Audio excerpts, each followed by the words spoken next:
On behalf of the Education and Professional Development Committee, I would like to welcome all of you to today's webinar entitled "And So the Plot Thickens, Anticoagulation and COVID-19."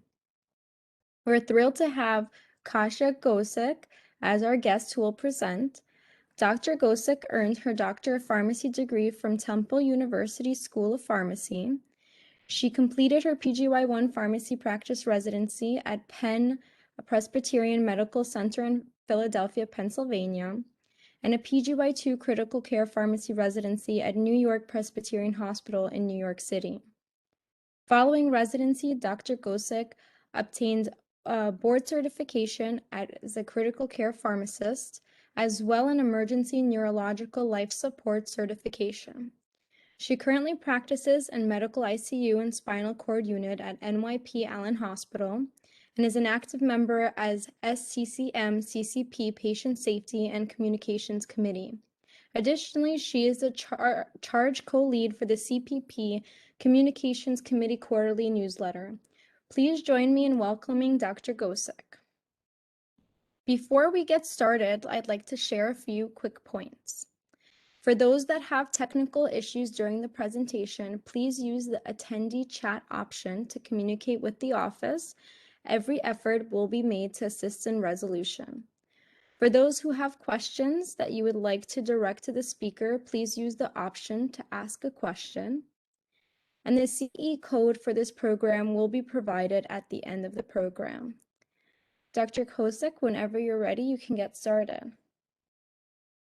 Thank you for the introduction, and I'm very excited to be able to present on this topic today, which is anticoagulation in COVID-19, and so the clot thickens. First, I would like to say I have nothing to disclose.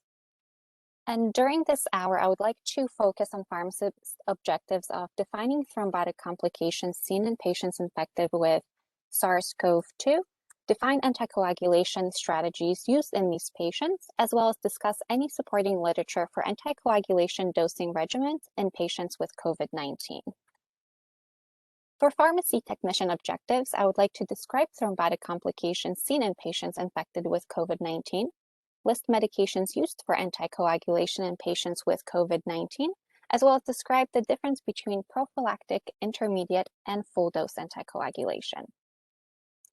So first, I would like to begin with a case.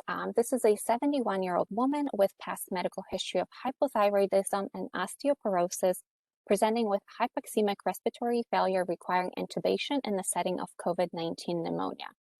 The patient was in a medical floor for about 4 days prior to requiring intubation and transfer to intensive care unit.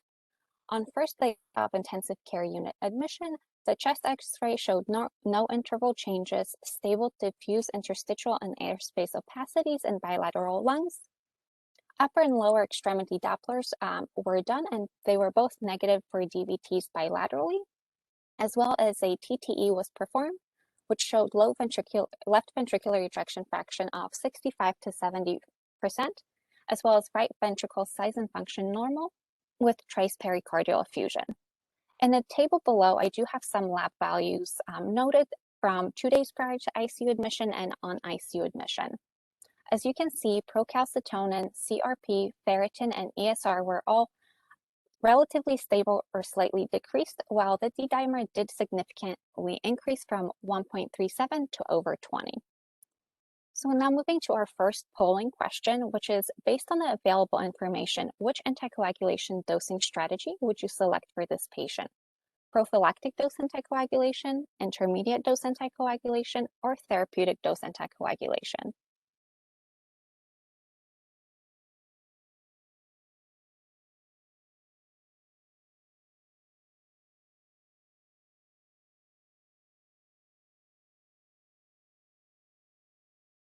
We have some answers in the chat, Dr. Gosek. Okay, no chat.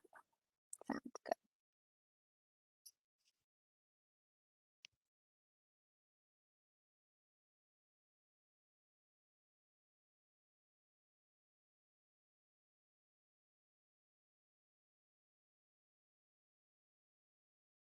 Okay, it looks like we're getting a mix of mostly C's and some B's. So C is therapeutic dose anticoagulation, and B is intermediate dose anticoagulation. Okay, we'll come back to this patient case at the end of the presentation.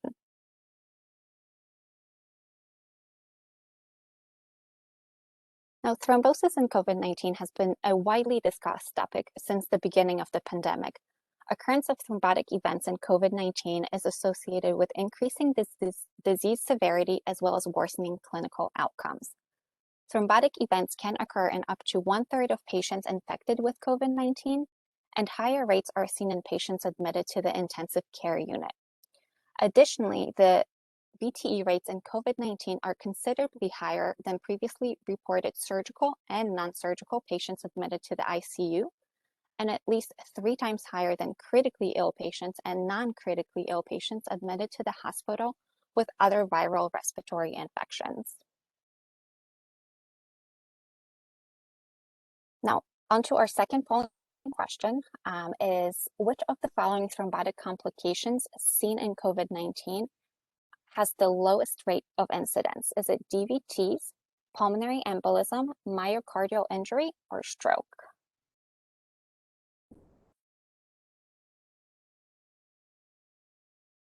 I'll just break it down.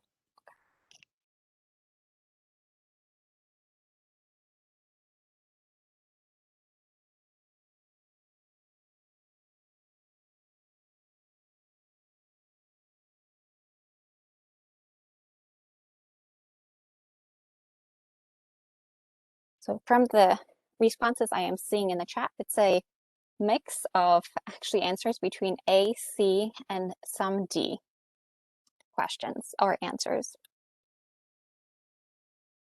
Now, the thrombotic complications that we have been seeing in patients with COVID-19 do include pulmonary embolism, deep vein thrombosis, myocardial injury, and stroke.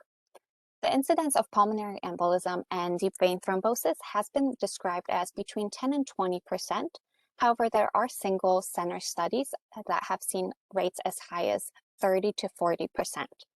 Higher rates are seen in critically ill patients in the ICU, as I mentioned previously, and those can reach approximately 20 to 25% versus 10% in non-critically ill patients.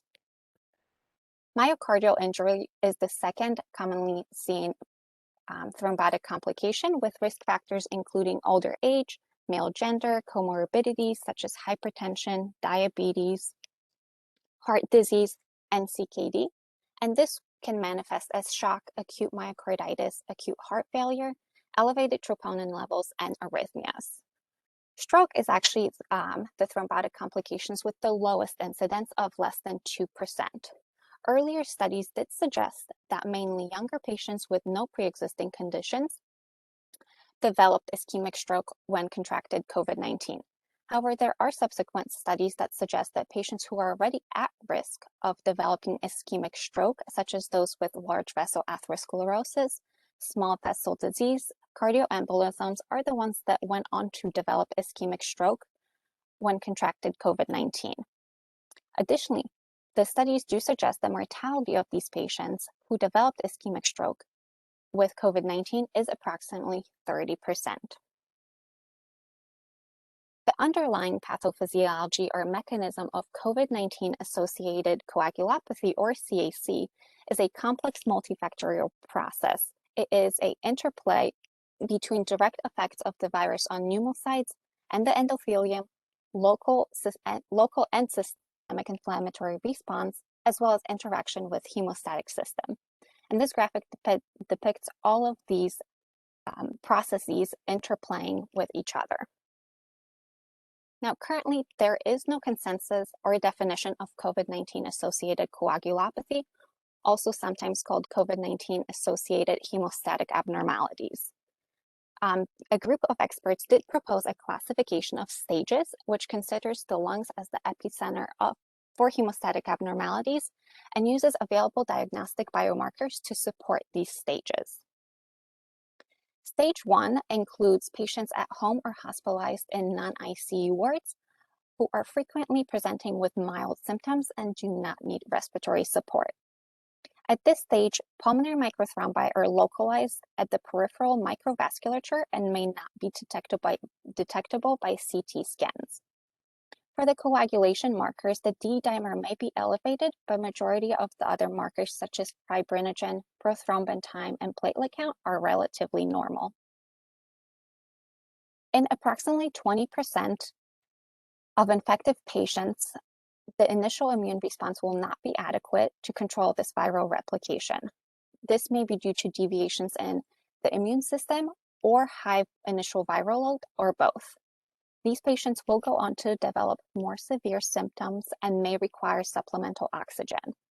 In this stage, there is uncontrolled viral replication, leading to apoptosis of pneumocytes and endothelial cells. This further leads to platelet activation, induction of coagulation factors, and increased inflammation. This cascade then leads further to destruction of pneumocytes, pulmonary microangiopathy, and inflammatory microthrombi. However, there still is a relative balance between procoagulant and anticoagulant factors, as well as pro-inflammatory and anti-inflammatory markers. These patients may have some ventilation perfusion impairment caused by thrombi or emboli, as well as symptomatic or asymptomatic DVT. For coagulation markers, there is a marked increase in D-dimer levels, as well as we start seeing fibrinogen, prothrombin time, and platelet count abnormalities as well. Of those patients who are in stage 2, approximately 5% will have a profound inflammatory process leading to a cytokine storm, which then further fuels pro-inflammatory and procoagulant processes.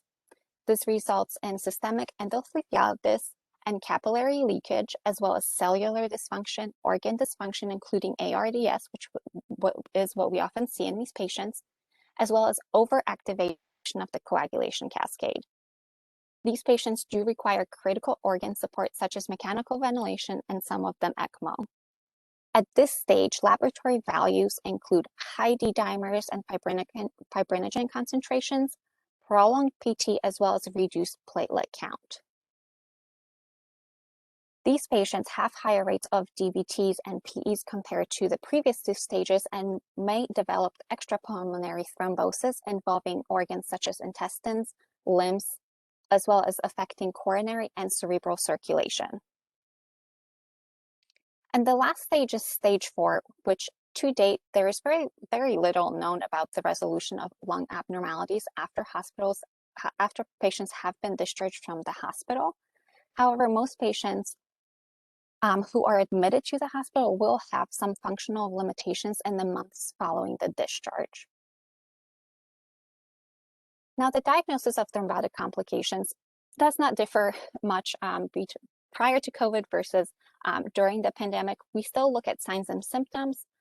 Duplex ultrasonography can still be performed, as well as CT scans. D-dimers have gotten a little bit more interest in the COVID era, as well as we can perform an echo as well.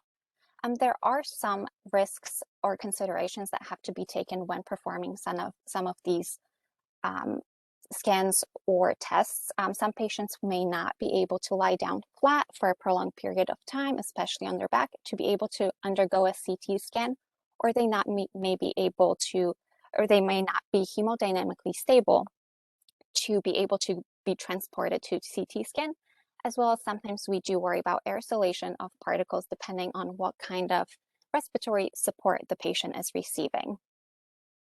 Because of that, we do rely on some of the other diagnostic tools that we have, such as duplex ultrasonography and echoes, to assess the right ventricle function and see if there is any indication of possible PE. As I mentioned, the role of D-dimer has been discussed a lot during COVID-19. I know personally I do get many questions asking, well, the patient's D-dimer is rising. Should we anticoagulate? Should we do intermediate dose anticoagulation? And there are certain studies looking at the role of D-dimer, especially in COVID-19 patients. This was a retrospective cohort study of 71 patients with confirmed COVID-19 who were hospitalized for more than 48 hours. Inclusion criteria included adequate thromboprophylaxis and available low limb venous duplex ultrasonography.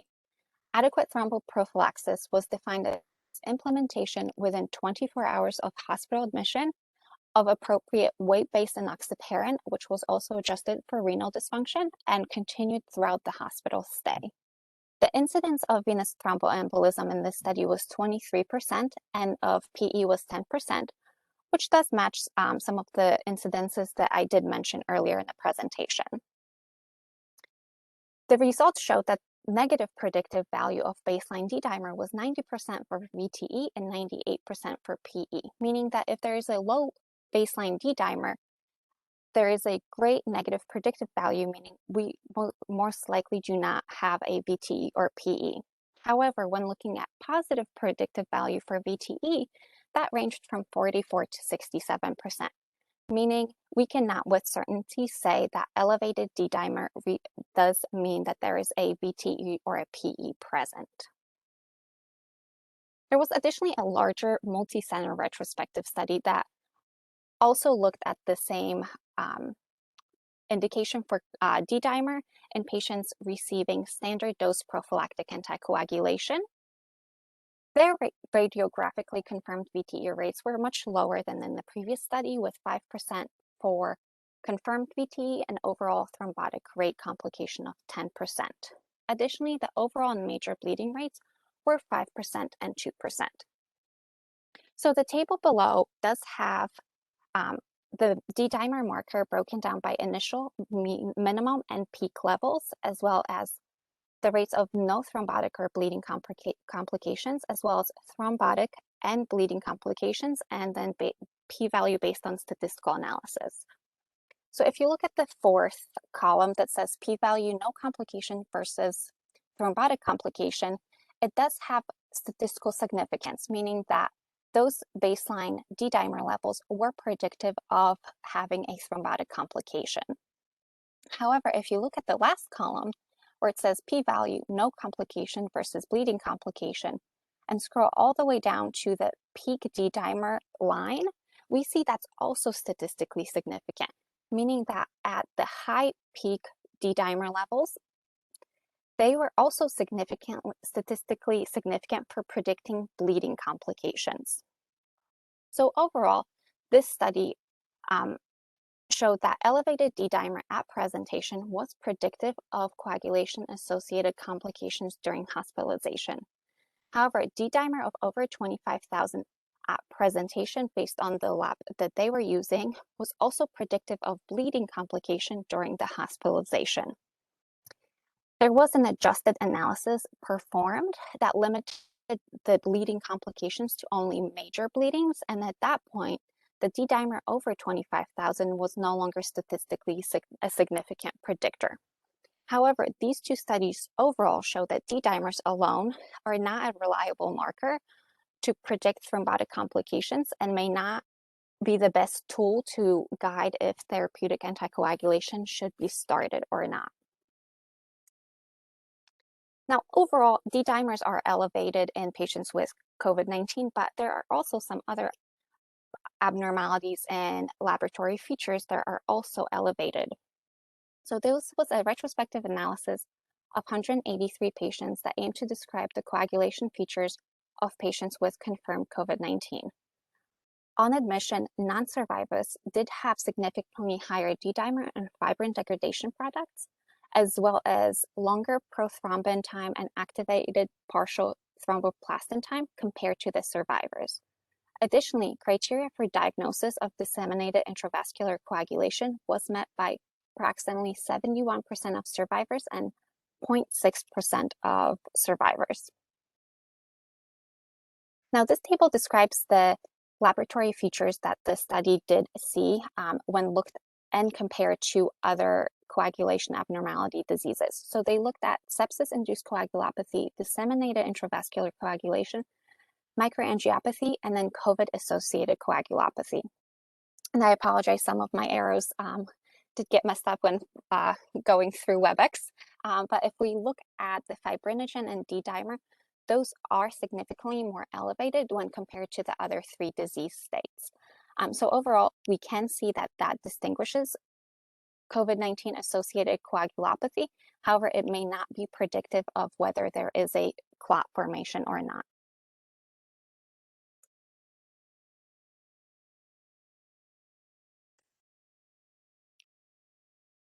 Now, in patients who do develop, in all of our COVID patients, we do have therapeutic options. We can use prophylactic dose anticoagulation, intermediate dose anticoagulation, or therapeutic anticoagulation. So going on to our question number 3, which of the following is considered intermediate dose anticoagulation? In patient with a weight of 70 kilograms as well as normal renal function. We have A, enoxaparin 40 once daily, heparin 5,000 units every 8 hours, enoxaparin 0.5 milligram per kilogram every 12 hours, as well as enoxaparin 1 milligram per kilogram every 12 hours.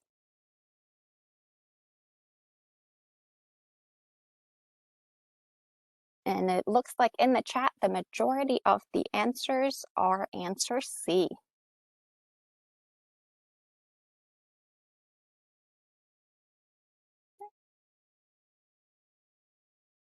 Now for our prophylactic dose, we are all very familiar with this. We can use subcutaneous heparin or low molecular weight heparin at our standard doses of enoxaparin 40 daily, or subcutaneous heparin 5,000 units every 8 to 12 hours, both of course adjusted for obesity and renal dysfunction. Now, early in COVID, when it was first discovered that this disease state led to prothrombotic state, which we could see by dialysis machines clotting or ECMO circuits clotting, many centers came up with their own anticoagulation protocols that some of them made recommendations based on whether a patient was high risk or critically ill, low risk or non-critically ill, and some centers did have D-dimer levels cutoffs or suggestions based on rapidly rising D-dimers. Many of these recommendations were based on expert opinion, as in at that time, there was no good evidence to support or defute the use of this, as we were all dealing with this for the first time. So some of the doses that were used was enoxaparin 1 milligram per kilogram daily, 0.5 milligram per kilogram every 12 hours, 40 milligrams every 12 hours, as well as subcutaneous heparin at a higher dose of 7,500 units every 8 hours. And again, we're all very familiar with our full dose anticoagulation options. We can use weight-based heparin infusion, enoxaparin 1 milligram per kilogram every 12 hours, which again is adjusted for renal dysfunction. And there are some centers that will also use DOACs in some of the patient populations. Now, since our first wave, there have been numerous studies that came out assessing both intermediate and full dose anticoagulation in these patients. One of the earlier studies evaluating the use of anticoagulation in COVID-19 actually came out of a New York City hospital system, and it was a retrospective analysis of patients admitted in a very early phase of our first wave, which showed that systemic anticoagulation did appear to correlate with improved survival. However, the study did have numerous limitations and potential for bias. We will not be discussing that study in detail today, as in the recent months there have been numerous other trials that came out. However, I thought it was important to mention, as it was really the trial that started to spark the conversation around anticoagulation in this patient population. The dosing that we will be looking at can be broken down into 2 buckets. So first, there are trials that evaluate prophylactic doses versus intermediate dose, and other trials evaluate prophylactic dose versus full anticoagulation dose. And to keep it consistent and have some kind of format, we will be looking at it based on these 2 buckets. So first, we will start with prophylactic dose versus intermediate dose anticoagulation in COVID-19 patients. So the first study I'll be talking about is a retrospective study of hospitalized patients in COVID-19 that aim to evaluate the effect of prophylactic dose and intermediate dose anticoagulation on in-hospital mortality. The anticoagulation strategy was chosen based on D-dimer level that was measured 1 or 2 times per day. The center that performed this study actually changed their guidelines at that time to recommend intermediate dose anticoagulation based on a specific D-dimer cutoff. And the dosing of the anticoagulation is listed on the slide. So our prophylactic dose is the routine doses that we use. And for the intermediate dose, they did choose 0.5 milligram per kilogram every 12 hours or subcutaneous heparin of 7,500 units every 8 to 12 hours. The baseline characteristics for this study were not well described in the article. However, the two groups were well balanced between gender, and approximately 60% of patients were over 60 years of age. And although the study did include over 2,700 patients in the overall study, only 382 patients were included in the final propensity score matched analysis. The propensity score did match the patients based on age, obesity, cardiovascular disease, D-dimer maximum level, aspirin use, as well as African American race. The primary outcome was in-hospital death, as I mentioned, and which was measured as cumulative incidence of in-hospital death with cumulative incidence of hospital discharge as the competing risk. Overall, the in-hospital mortality was approximately 14% in this study.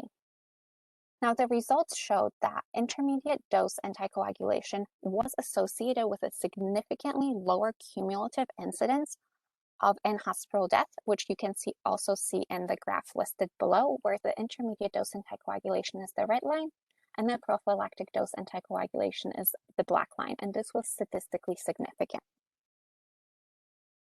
Other therapies with potential for disease-modifying effects were used in the trial, but were not included in analysis. However, this was, again, very early on in the first wave of pandemic, so we were not using the same agents that we are using now, possibly except for tocilizumab. Another limitation is that the study did not examine VTE rates, so we do not know the effect of intermediate dose on VTE rates. The next trial was a little bit bigger, which was a multi-center randomized clinical trial of 562 patients who were admitted specifically to the ICU with COVID-19. The primary efficacy outcome was a composite of acute venous thromboembolism, arterial thrombosis, treatment with echo, and all-cause mortality within 30 days of enrollment. Patients were included if they were admitted to the ICU within 7 days of index hospitalization, and they were excluded if their life expectancy was less than 24 hours, there was an established indication for anticoagulation, pregnant patients, as well as patients with a history of heparin-induced thrombocytopenia or overt bleeding were excluded. And again, I have the dosing of anticoagulation listed on the slide. In this study, the intermediate dose was chosen as enoxaparin 1 milligram per kilogram subcutaneous daily, which is another dose, but different from the previous study. For the baseline characteristics that I have listed, the two groups were well balanced with regards to most of the baseline characteristics. There was a higher rate of current smokers in the intermediate dose group. Both groups, approximately over 90%, received corticosteroids, which we know is one of the main treatments in COVID these days. Both of the groups had elevated D-dimers, but relatively normal prothrombin and INR rates, as well as PTTs. Now, as I mentioned, the primary outcome was a composite, which included the acute VTE, arterial thrombosis, treatment with echo, and all-cause mortality within 30 days. And if you look at the second line, which says composite, we can see that there was no statistically significant difference between the groups with regards to the primary outcome. The primary outcome was mostly driven by all-cause mortality, but it is worth noting that the screening and reporting of VTE in the study was low, which could affect results. For the secondary analysis, they did break down most of the components of the primary analysis, which we have separated out to all-cause mortality, VTE rates, as well as ventilator-free days. And again, there was no difference between intermediate dose versus standard prophylaxis group with regards to these outcomes. In terms of safety outcomes, there was a non-significantly more major bleeding events in the intermediate group with approximate 2.5% as compared with 1.3% in the standard group.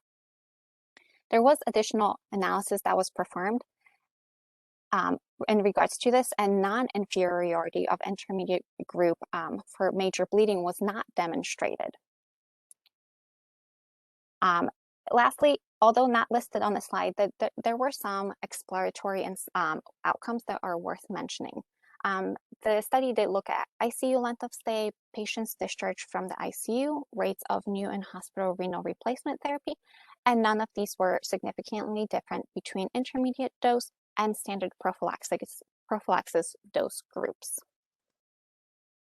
So in summary, for our prophylactic dose versus intermediate dose, we do have some conflicting evidence regarding the use of intermediate dose anticoagulation. The Inspiration trial, which is the second trial we discussed, did have a larger number of patients and had randomized design. Additionally, they did account for other potentially disease-modifying therapies such as remdesivir and dexamethasone.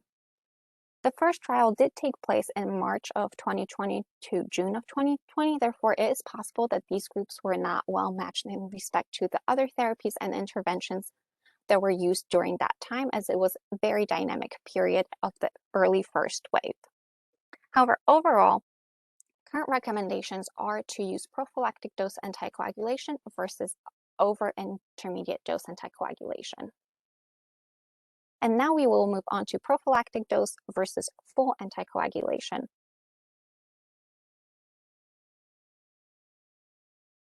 The first trial we will be talking about is a retrospective cohort study of 374 patients, of which majority received prophylaxis dose anticoagulation, and only 75 patients received full dose anticoagulation. The objective of this study was to determine the impact of anticoagulation on in-hospital mortality among patients with COVID-19. And the primary outcome of the study was secondary in this. The secondary outcome was mortality in patients with peak CRP of over 200. Patients who did not receive heparin or enoxaparin during their stay or were on other forms of anticoagulation prior to the hospitalization were excluded, as well as both regimens had to be preemptively started upon admission. For the baseline characteristics in this study, the groups were well balanced in terms of age, race, and comorbid conditions. However, the patients who were receiving therapeutic anticoagulation group at baseline had significantly longer length of stay, ICU admission, rates of mechanical ventilation, peak CRP levels, as well as antibiotic and tocilizumab administration. The results did show a statistically significant increase in the risk of mortality in patients in therapeutic anticoagulation group compared with those in the prophylactic group. Although when there was a subgroup analysis done of patients with greater severity of inflammation, which this trial defined as CRP over 200, this did not show a significant mortality difference between the two groups. Additionally, there was a significant bleeding requiring transfusion that occurred in 0.3% of patients in the prophylaxis group and 2.7% of patients in the therapeutic group. So overall, this trial showed that there is the risk of mortality is not decreased, but may actually be increased and cause harm in this patient population. And there was an increased significant bleeding requiring transfusion.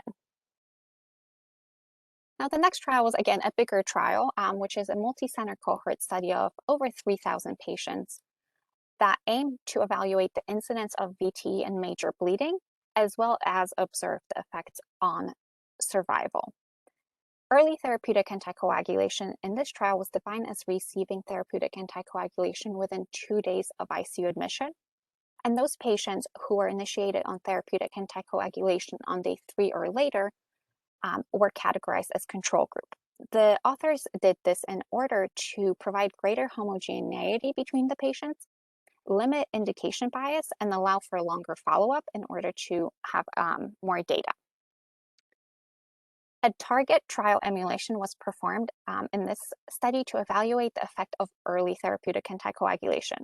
And the target trial emulation is basically the application of design principles from randomized trials to the analysis of observational data.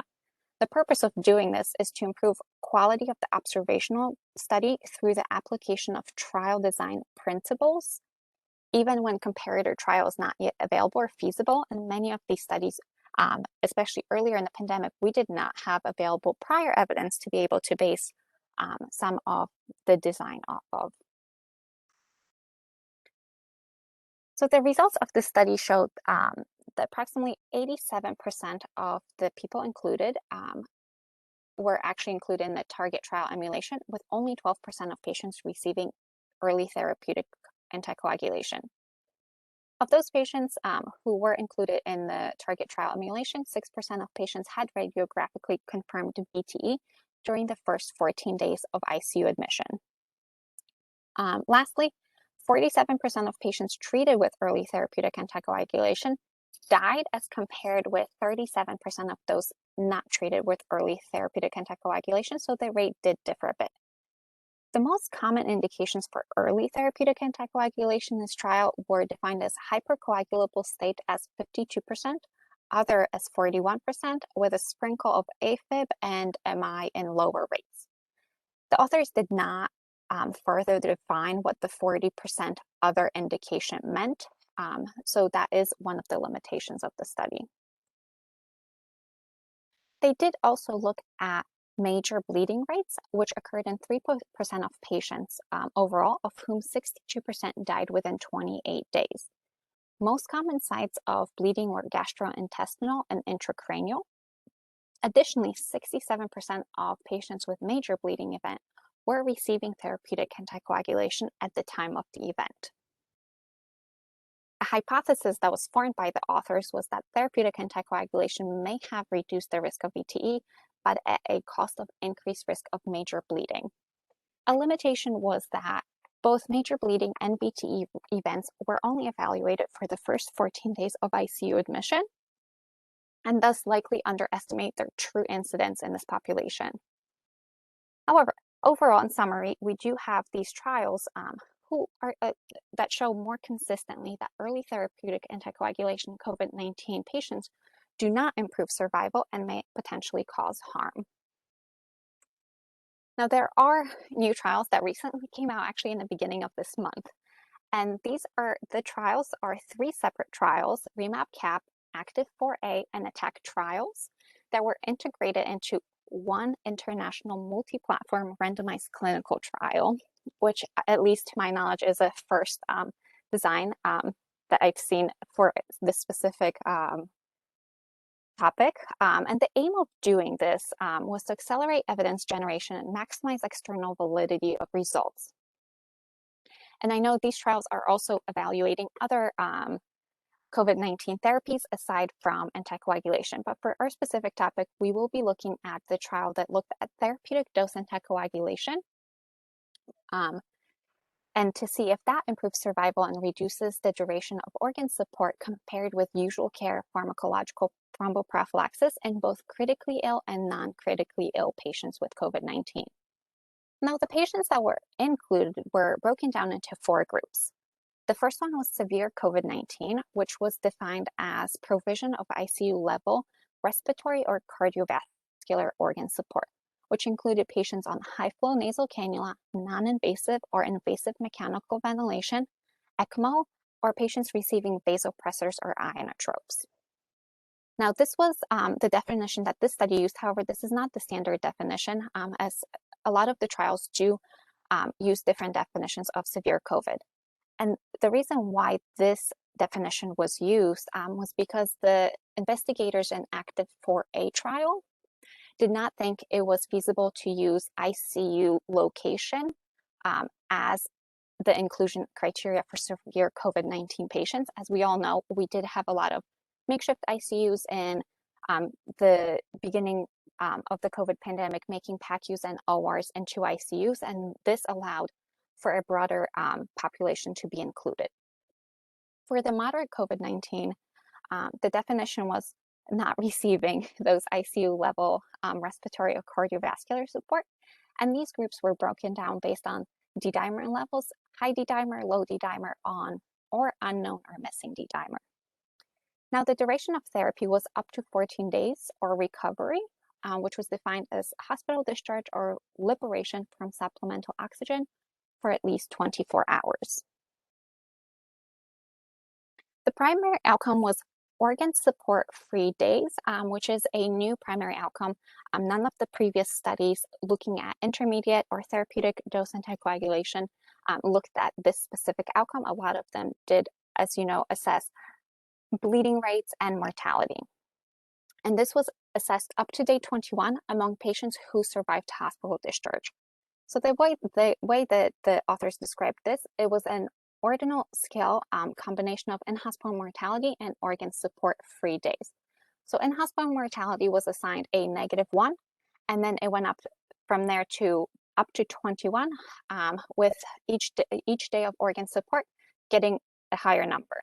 So overall, a higher value of organ support-free days indicates a better outcome. For secondary outcomes, it did include survival to discharge and major thrombotic events or death. For safety outcomes, they did include major bleeding as well as heparin-induced thrombocytopenia. Now, when I read this trial first, I did have to reread it numerous times because of the statistical analysis that was included. The statistical analysis is a very complex analysis performed using Bayesian model. It is used in the absence of prior information and can accommodate for adaptive trials with interim analysis, which allows for changes in the randomization and changes in the probability as the data flows in. So it does use probability to represent uncertainty within the model for quantity of interest. Now, these trials did divide their results based on whether the patients were critically ill or non-critically ill. And first, we will go into the critically ill patient population. I do want to highlight the exclusion criteria, as most of these are the same between the two groups. However, the first two will differ. So for the critically ill patients, they were excluded if they were admitted to the ICU for 48 hours or more in the REMAP-CAP trial, or were admitted to the hospital for 72 hours or more in the active 4A and ATTACK trials. Additionally, patients were excluded, which makes sense if there was imminent risk of death or no ongoing commitment to full organ support. The rest of the exclusion criteria are high risk of bleeding, dual antiplatelet therapy, separate clinical indication for therapeutic dose anticoagulation, as well as history of heparin sensitivity or heparin-induced thrombocytopenia. Now, I have some of the baseline characteristics listed. Majority of the patients that were enrolled in this particular arm of the study were enrolled through the REMAP-CAP trial, and that accounted for approximately 80% of enrollment, and those were from United Kingdom sites. So those patients may not fit to a T the profile of patients we see. Majority of the patients were white males, and the most common comorbid conditions were diabetes with approximately 30%, followed by chronic respiratory disease of 25%. Co-treatments such as remdesivir and corticosteroids are listed below. Approximately 80% of patients in both groups did receive corticosteroids, and approximately a third of patients received remdesivir. Then I have further broken down the organ support for each patient. A majority of the patients were receiving some kind of ICU level support of respiratory organ. So about high flow nasal cannula, non-invasive mechanical ventilation, and invasive mechanical ventilation, each accounted for approximately a third of the included patients, and 20% of patients in each group received vasopressors or ionotropes. Additionally, I did want to include the D-dimer in this, as approximately 50% of patients in each group did have a D-dimer level of 2 times upper limit of normal. And as I mentioned previously, D-dimer has been a hot topic among the anticoagulation and COVID-19. Now, this slide represents the primary outcomes. So in the table, I have listed the outcome of organ support-free days up to day 21. Overall, 62.7% of patients in the therapeutic anticoagulation and 64.5% of patients in the prophylaxis group survived to hospital discharge. So of those patients, the therapeutic dose group had only 1 organ support-free day compared with the prophylaxis group of 4 organ support-free days. The primary endpoint did reach a pre-specified threshold for futility, which did end up stopping the trial early because we did reach the futility probability. Additionally, the probability of inferiority was also performed on this, which resulted in 95% of probability of inferiority, suggesting that therapeutic heparin may in fact be harmful to this patient population as compared to the prophylactic dose. There was a subgroup analysis that was performed for inclusion of patients with suspected but not confirmed VTE, confirmed COVID, and exclusion of patients who were also on antiplatelets, which again yielded similar results. There was no increase in organ support-free days or survival to hospital discharge. For the secondary outcomes, it was broken down by survival to hospital discharge, major thrombotic events or death, or any thrombotic events or death, as well as major bleeding. For the secondary outcome of combined major events or death, there was no difference, although fewer patients in the therapeutic dose anticoagulation had major thrombotic events as compared with the prophylaxis group, which was 6% versus 10%. And the major thrombotic events were primarily PEs followed by MIs. But overall, there was no difference between some of the secondary outcomes. Now, what was interesting was anticoagulants and the dosing that they used in the study. So as you can see, the top 2 anticoagulants used were enoxaparin and dalteparin in both groups, with only a small use of subcutaneous unfractionated heparin as well as intravenous heparin. Now for the post-randomization dosage equivalents, first let's look at the therapeutic anticoagulation and the very last line, therapeutic dose anticoagulation. Only 80% of patients assigned to the therapeutic anticoagulation group actually received therapeutic dose anticoagulation. And now looking at the prophylactic dose anticoagulation, approximately 40% of patients assigned to prophylactic dose anticoagulation received our standard low-dose thromboprophylaxis, and 52% of patients included in the prophylactic anticoagulation group actually received intermediate dose thromboprophylaxis. The high rate of intermediate dose prophylaxis is accounted for the higher enrollment rate of patients in the United Kingdom. During the enrollment time, the national practice guidelines in United Kingdom actually changed to recommend that patients admitted with COVID-19 to the ICU receive intermediate dose anticoagulation. However, there was no additional analysis performed on how low dose versus intermediate dose anticoagulation would affect the results of this study. Although, as discussed earlier in this presentation, there appears to be no difference between low dose versus intermediate dose thromboprophylaxis on the outcome of mortality. So overall, the authors did conclude that there was no increased probability of survival when early therapeutic coagulation was initiated in critically ill COVID patients. Now looking at our non-critically ill, as I mentioned, the exclusion criteria does change in the non-critically ill patient population. So the REMAP-CAP trial did exclude patients who were admitted for 14 days or longer, and the active 4A and attack exclusion criteria remained the same at 72 hours. There was an additional exclusion criteria of expected hospital discharge within 72 hours. However, the rest of the exclusion criteria remained the same.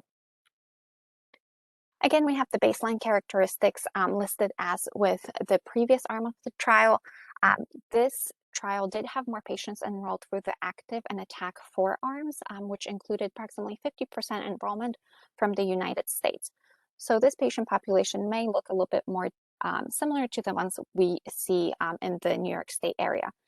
majority of the patients were male and white. However, the rates of African American patients did increase from approximately 5% in critically ill patient arm to 20% in the non-critically ill patient arm. There was also, as comorbid condition, higher rates of hypertension along with the diabetes and respiratory disorders. For co-treatments, approximately a third of patients still received remdesivir. However, only 60% received corticosteroids.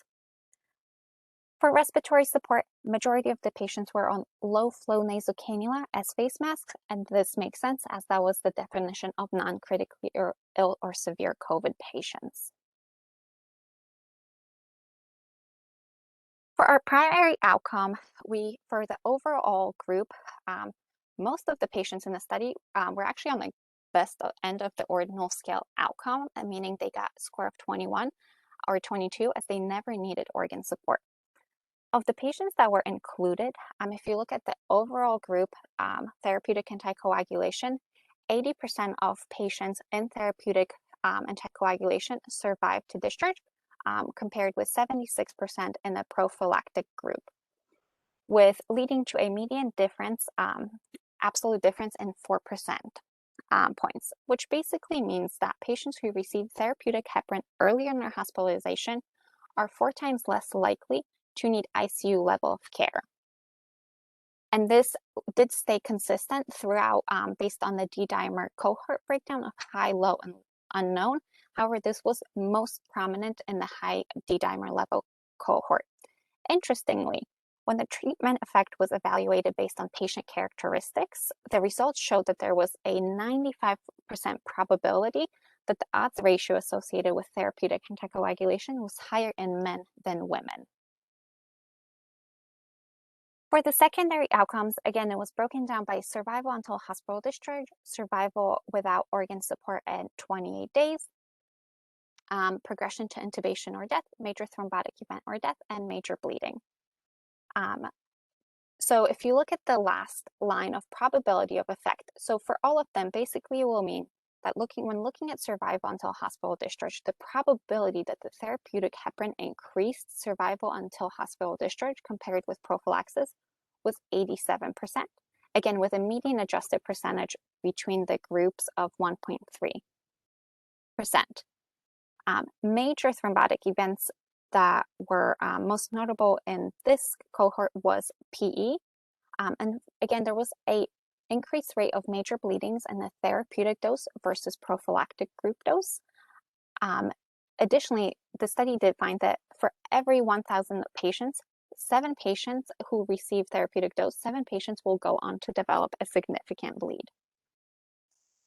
Again, looking at the breakdown on the anticoagulants and dosing, a majority of the patients did receive enoxaparin, with very few rates of patients receiving unfractionated heparin or in both intravenous and subcutaneous forms.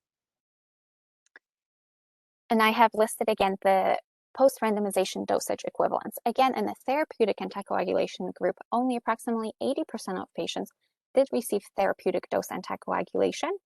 And in this group, there was a higher rate of low-dose thromboprophylaxis used in the actual prophylactic anticoagulation, with only 27% of patients receiving intermediate dose thromboprophylaxis.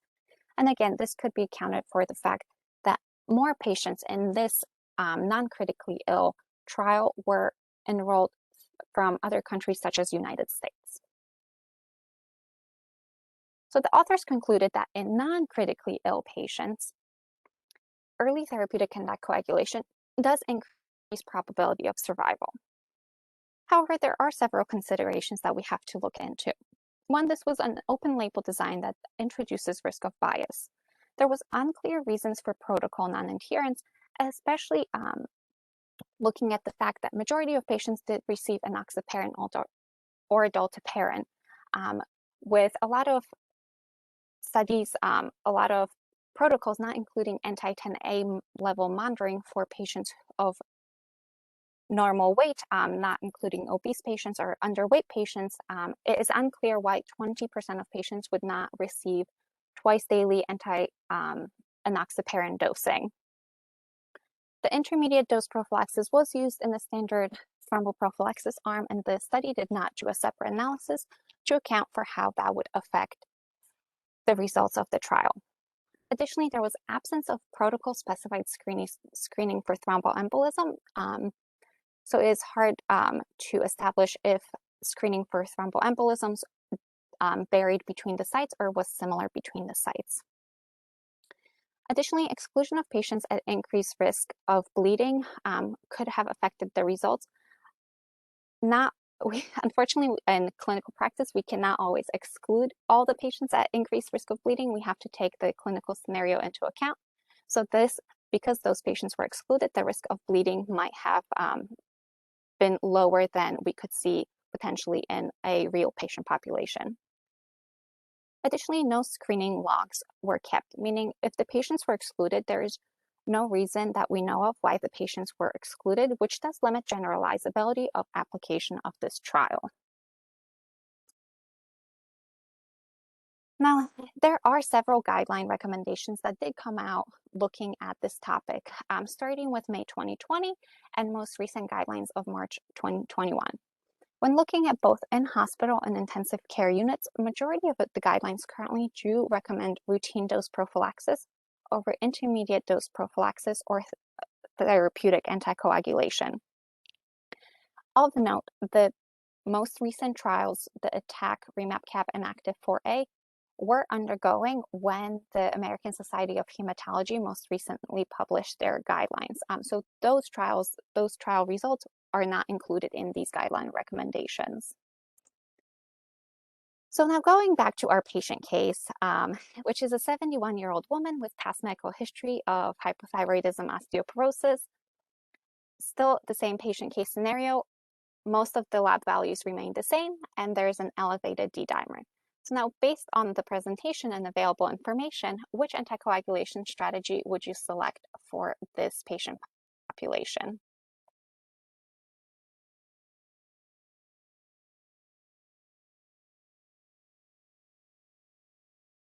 I have a bunch of answers coming in the chat. It looks like the majority of answers is prophylactic dose anticoagulation. And to review, the patient did have negative Dopplers, had negative TTE showing the right ventricles with a normal size and function, and the only marker that was really elevated was the D-dimer level. However, as we discussed, that is elevated in patients, but it does not have great positive predictive value for a D-dimer. So the patient did actually continue on prophylactic dose anticoagulation upon admission to the ICU.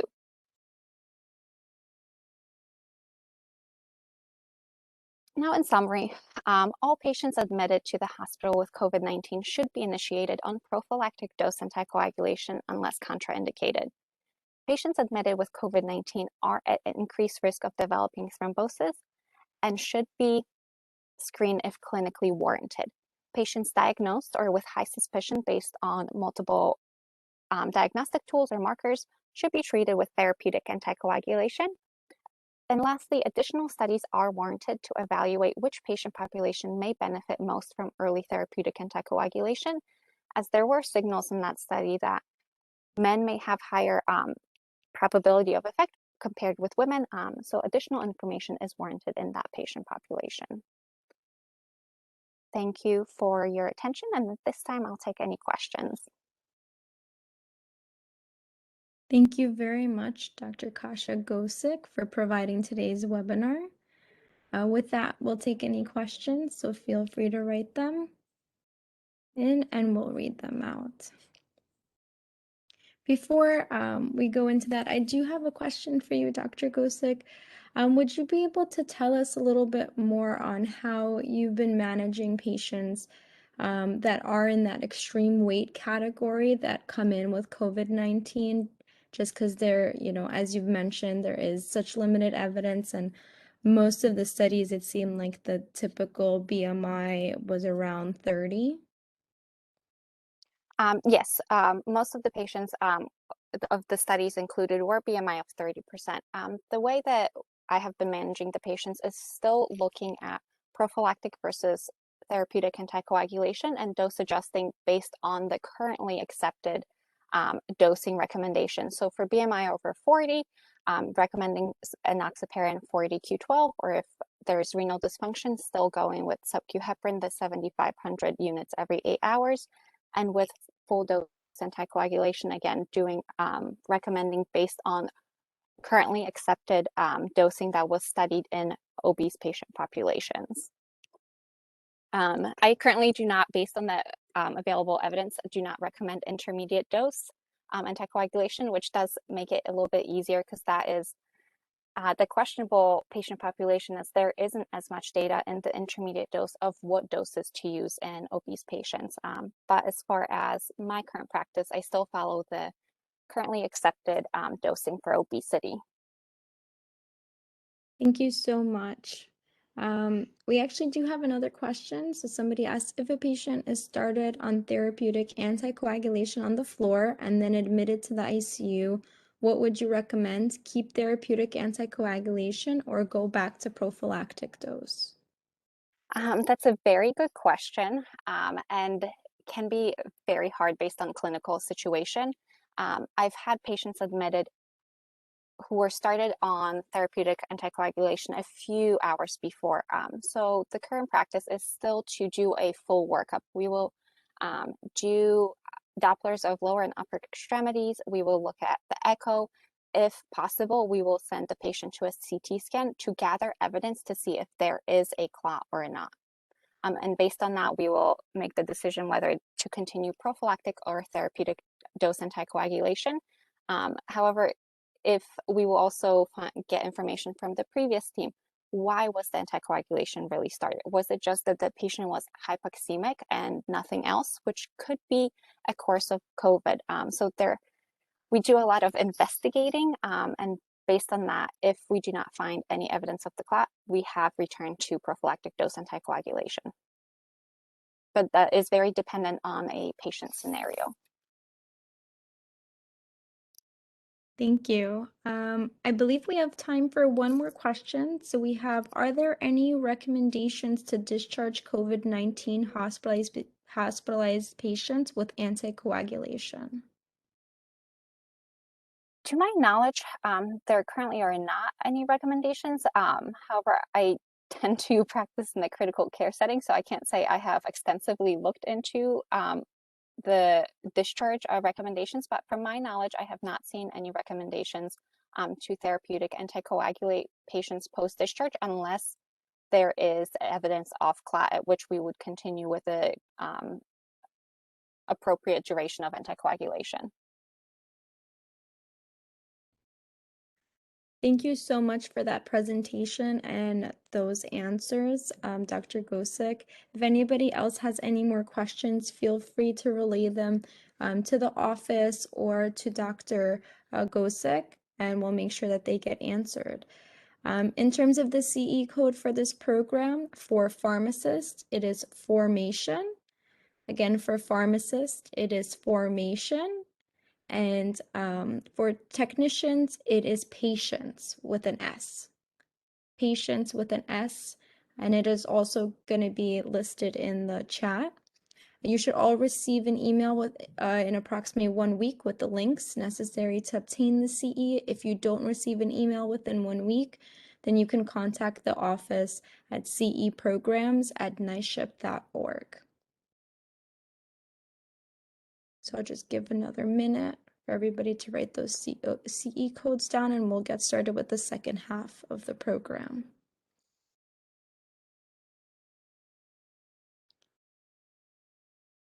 All right. So with that, we'll start with the second half of our program. The second program webinar is entitled Tock Pharmacological Management of Trauma-Induced Coagulopathy. And we have Dr. Matthew Lee, who is joining us. Dr. Lee completed a PGY1 pharmacy residency at James J. Peters VA Medical Center and a PGY2 critical care residency at the University of Maryland Medical Center. He is currently the clinical pharmacist specialist for trauma, surgical, and burn intensive care units at Westchester Medical Center. Please join me in welcoming Dr. Lee. Before we get started, I do have a few quick points that I just want to remind everybody in case there's anybody new joining us. For those that have technical issues during the presentation, please use the attendee chat option to communicate with the office. Every effort will be made to assist in resolution. For those that have a question that they would like to direct to the speaker, please use the option to ask a question, and the CE code for this program will be provided at the end. So with that, Dr. Lee, you can get started whenever you're ready. Great. Thanks so much for the introduction, Rebecca. So I'll go ahead and get here. And thanks to everybody for joining us this evening, this lovely summer evening at 7 p.m. I'm going to try my best to make this as rewarding as possible for everybody. But before we get started, I just want to say I have no conflicts of interest to disclose. So for today, we're going to do a few things. We're going to review the pathophysiology of trauma-induced coagulopathy. We're going to talk about some of the pharmacologic management of TIC. And also, we're going to apply principles of TIC management to a patient case. So just some background. Trauma-induced coagulopathy is very prevalent, and trauma itself is the fourth leading cause of mortality worldwide. And it affects about 25 to 35% of trauma patients. Now, a lot of you in the audience may be asking, big deal, a patient gets hit by a car, a patient gets shot by a gun, they're going to bleed. And I'm not arguing with you, but trauma-induced coagulopathy is something unique in which not only does the initial insult cause hemorrhage, but afterwards you get subsequent profound hemorrhage and then a hypercoagulable state. And this is associated with actually a fourfold increase in mortality. So up front, you'll notice that within 6 hours, you'll see uncontrolled hemorrhage.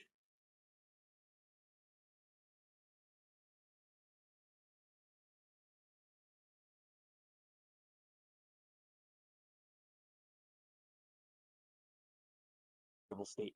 So we need to do our due diligence when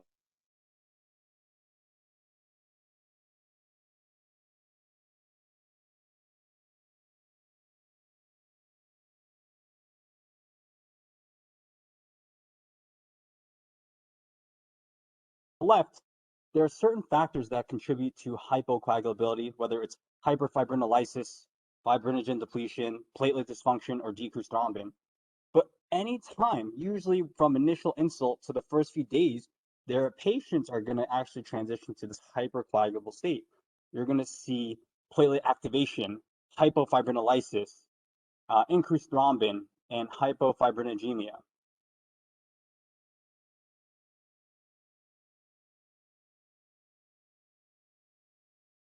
Here.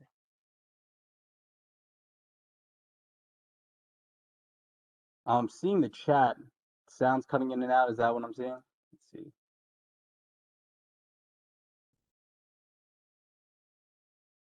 Yes. Do you have a call-in line that you could call in from? Yeah, absolutely. Give me 1 sec. Okay. Sorry, 1 sec.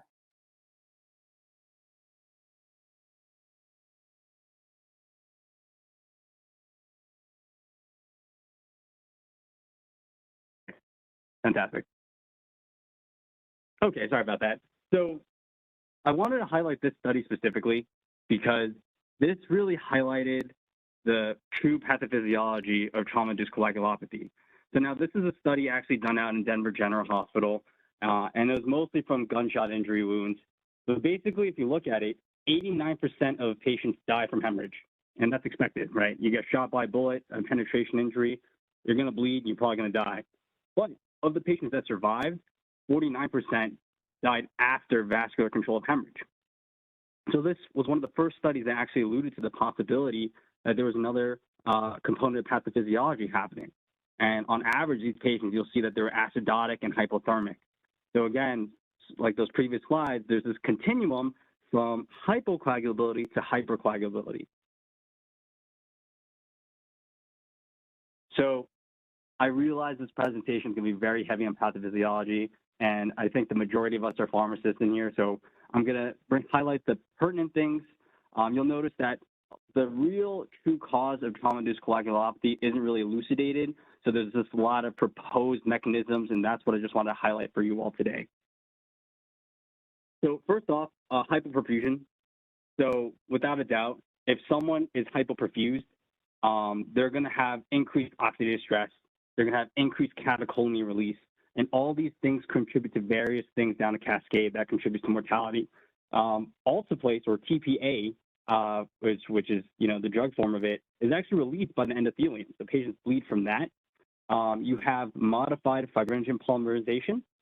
And actually, what's interesting is, as soon as you have hypoperfusion, you have decreased plasminogen activator inhibitor. So then all of a sudden, the TPA that gets released from the endothelium goes crazy. What's interesting is traumatic injury patients, or actually any of us really, if we suffer from blood loss, it'll probably take about 1,500 cc's of blood before we functionally suffer from hypoperfusion. So all of us naturally can compensate for about 1.5 liters. Something else I wanted to point out about this slide is, the true trigger of when a patient becomes hypoperfused varies, and in some certain patient populations in the trauma world, we do select acceptable hypoperfusion. And what I mean by that is permissive hypotension.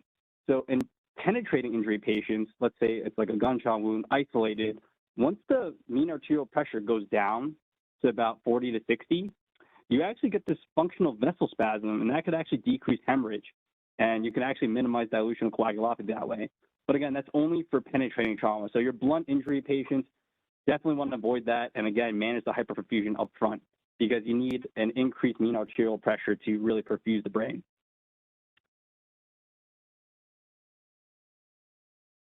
So looking at tissue injury, so when your tissues get injured, your coagulation system gets activated, tissue factor comes in, and then all of a sudden you get this thrombin surge. And now endogenous anticoagulation pathways are activated to compensate for that. And you get a lot of release of various molecules, some of them most notably known as damage-associated molecular patterns. And these are extra molecules that stimulate inflammatory pathways, and they also contribute to decreased platelet responsiveness. When you look at CBI related to trauma-induced coagulopathy, I just wanted to point out this as a subset. So imagine you get hit by a car, God forbid, obviously, and now all of a sudden your blood-brain barrier is disrupted. And just a quick refresher, the blood-brain barrier is a semi-permeable barrier. It's made up of various cells, and it really controls the transfer of fluids and macromolecules back and forth between the brain. So once you have head injury, the blood-brain barrier gets disrupted. It's actually more permeable. So now you have a lot of cerebral edema going on. You have a lot of leakage of various molecules. And again, in this case, it's this thing called brain-derived cellular microvesicles. And all that means is those molecules contribute to added hypercoagulability in these patients.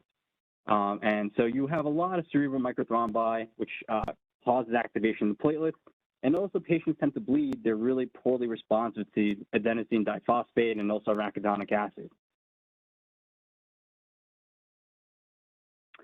For endothelial dysfunction, this is really alluding to what we know from sepsis literature, where you have this protective layer in your vessels known as the glycocalyx, and it's this network of polysaccharides that lines the endothelium, and it protects usually or it maintains the regulation and the integrity of the endothelium. So once you have destruction of it, you're going to see all this capillary leak. You're going to see edema and inflammation. So in trauma-induced coagulopathy, similar pathophysiology happens. You have loss of barrier function, the endothelium gets activated, TPA gets released, and you have thrombosis. Looking at platelets, so there's this thing called platelet exhaustion, which I haven't heard of until I dug a little deeper in the literature.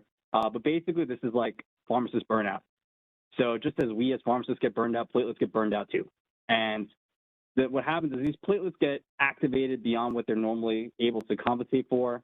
And then now all of a sudden you have all these platelets, but now they're all exhausted, quote unquote, and they can't really contribute to hemostasis. You also have inappropriate thrombin generation. So again, along the theme that we're constantly hearing this presentation, up front, patients are hypocoagulable and then they transition to hypercoagulable. Initially, you have insufficient thrombin, so you have insufficient conversion of fibrinogen to fibrin, so diminished clot stability. Cool. In the late phase, you have excessive depletion of endogenous inhibitors, such as antithrombin 3, protein C inhibitor, Nexin-1. So it's a balance.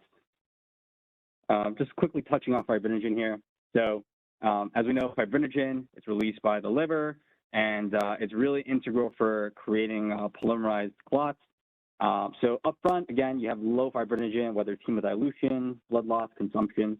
But then afterwards, you have the surge of plasminogen activator inhibitor 1, and that'll suppress fibrinolysis as early as 2 hours from injury, but it can happen any point in time afterwards. And this early fibrinolysis shutdown, which we'll talk about later when we talk about certain drugs that we manage for fibrinolysis, is actually associated with about 2 to 6-fold increase in mortality. So lastly is this trauma's vicious triad. Now this is a familiar term for a lot of the critical care folks in the audience and some of the other pharmacists as well if they have encountered it. So the first component is this metabolic acidosis. So what happens is you have blood volume depletion, which hence leads to decreased oxygen delivery. And then this actually creates an acidotic state, which decreases fibrin polymerization and decreased clot strength. When we get a trauma patient initially, the reflex is actually to give large volume resuscitation. And this is highly debated, and actually, I believe there's a push for EMS in New York State to be able to administer blood products to avoid this issue. But upfront large volume resuscitation can lead to hypothermia if they're cold fluids. And we know that decreased temperature less than 33 degrees centigrade will lead to platelet and coagulation activity decrease. And the final component is citrated blood products. So citrate in certain conditions can actually lead to functional hypocalcemia, and calcium is necessarily for formation and stabilization of fibrin, so you'll end up with impaired fibrin activity. So you'll notice a lot of these things are iatrogenic, so we induce these states. So we, as providers and pharmacists and healthcare workers, should do our due diligence to minimize this. I will say the hypothermia is less of a concern nowadays because we do sort of a goal-directed resuscitation with warm fluids, but just so everyone knows, it shouldn't be overlooked. And that's our triad right there. Cool. So we talked a lot about pathophysiology, and I apologize for that. But let's talk about the diagnosis. So how do we know when a patient has trauma-induced coagulopathy? And it's pretty controversial. So, you know, traditionally when we talk about a patient's coagulopathic, you'll look at the PT, APTT, or the INR. But actually, although the prolongation is associated with increased mortality, it's not very specific for trauma-induced coagulopathy. And it's not really clear, but it's not reflective of abnormal clotting factor activity. So in that regard, you can actually have normal PT, APTT, and INR values, but you can still have endothelial cell dysfunction and glycocalyx damage. So the last point is we have unclear thresholds when we evaluate prolonged PT, APTT, and INRs for the diagnosis of trauma-induced coagulopathy. So not the most helpful parameters for us. Although when we do see prolongation, it's a warning sign that the patient's at risk for increased mortality. Well, how about viscoelastic assay?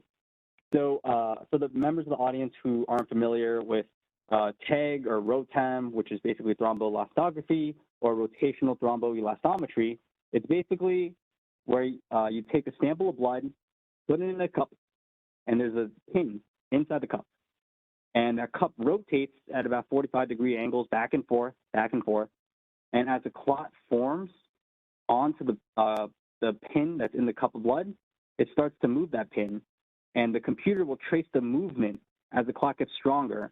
And what it turns out is this nice tracing at the bottom of the slide, and what it shows you is the full coagulation pathway from clot formation to fibrinolysis at the end. And it's useful for us because not that you need to, do the measurements yourself, the computer will give you the numbers for you, but it'll tell you relative to the established thresholds where the patient is deficient in their clotting cascade, whether it's clotting factors, fibrinogen, platelets, or if they're hyper or hyperfibrinolytic. And that's all elucidated there. The RK alpha MA LY30, those are specific for thromboelastography. If you do ROTEMs at your institution, you're probably going to get different values. Different types of values for RK alpha MA and LY30, but they all mean the same thing at the end of the day. So this is actually one useful tool you can use to assess if a patient is coagulopathic and what area. Of note, these things can come back really quick. So at our shop, actually, if you send off a ROTEM, you can see the tracing digitally in about 5 minutes or so. So, but most places, if you have point of care thromboelastography, you'll probably get it within 10 minutes. So it's very useful in the acute setting. So at the end of the day, I think the main takeaway is you need to prioritize the clinical status of the patient. Trauma-induced coagulopathy is a really complex process. So there's really no single assay or set of assays that can really effectively integrate measurements of these coordinated events. So really just prioritize the clinical status of the patient. So I harped a lot about, hypocoagulability transitioning to hypercoagulability. I wanted to touch upon how you screen for late trauma-induced coagulopathy. So again, this usually occurs 24 hours post, but it can happen as early as 2 hours. There are actually studies looking at using viscoelastic assays like ROTEM or TEG, like we talked about, and increases in the maximum amplitude of about 65, where it's normally around 50 to 60, is an independent predictor of venous thromboembolism, and also increases in the alpha angle, which represents fibrinogen or fibrin accumulation, is actually more predictive for acute ischemic stroke. So taking these into consideration, the decision is going to be, when are they transitioning from hypocoagulable to hyper, and when should you start Vte prophylaxis? That's a question you, as pharmacists in the trauma ICU or most ICUs, will get all the time, and we'll get to the answer to that, or best answer possible, later in the presentation. So thanks for making it this far. Now we're going to talk about the management, and these are the things I want to touch upon for the management of trauma-induced coagulopathy. We're going to talk about massive transfusion protocols, MTP, and then some drugs. So in the literature, there are varying definitions of what MTP is. Some resources will say you need 10 units of packed red blood cells within 24 hours. Some will say 5 within 3. Some will define it as rate of blood loss greater than 150 cc's a minute, or 4 units within an hour. At the end of the day, when there's uncontrollable blood loss, they're probably going to qualify for a massive transfusion protocol.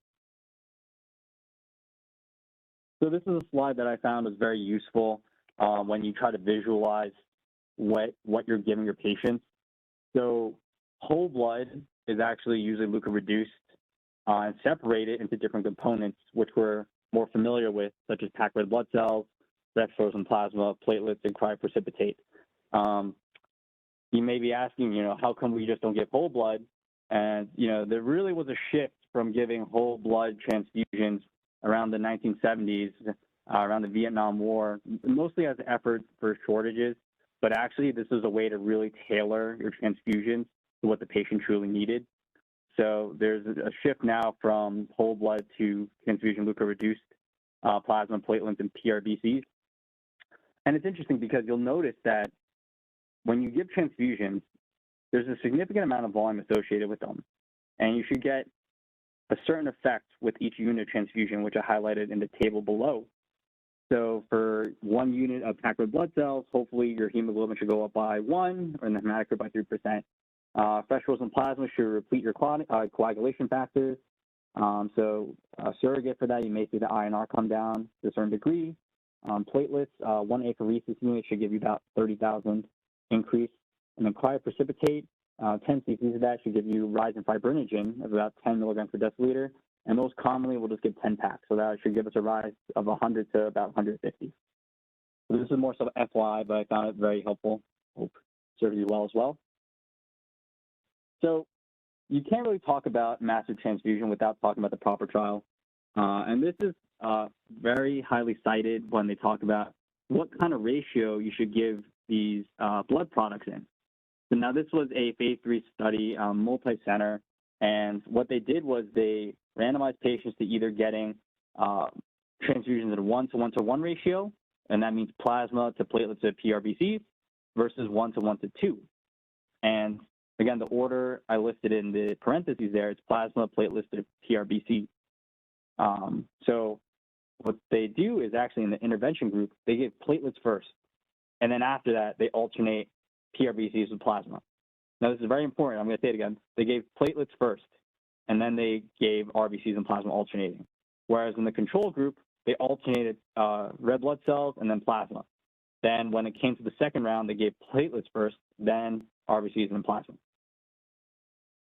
So what are the results? Well, there's no difference before randomization of blood product administration in an effort to minimize bias.